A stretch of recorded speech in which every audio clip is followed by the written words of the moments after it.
8 قسم کے ایسے لوگ ہیں جن سے قبر میں کوئی سوال و جواب نہیں ہوگا۔ علماء فرماتے ہیں، نمبر 1 شہید، اللہ رب العزت کی راہ میں شہید ہونے والا۔ نمبر 2 اسلامی ملک کی سرحدوں کی حفاظت کرنے والا۔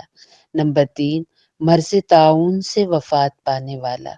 نمبر 4 طاعون کے زمانے میں طاعون کے علاوہ کسی مرض سے فوت ہونے والا جبکہ اس پر وہ صابر اور ثواب کی امید رکھتا ہو۔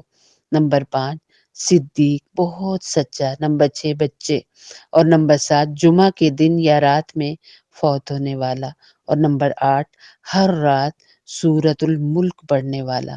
اور بعض علماء نے فرمایا سورۃ الملک کے ساتھ سورہ الف لام میم السجدہ پڑھنے والا۔ اور بعض علماء فرماتے ہیں کہ مرض وفات میں قل هو اللہ احد پڑھنے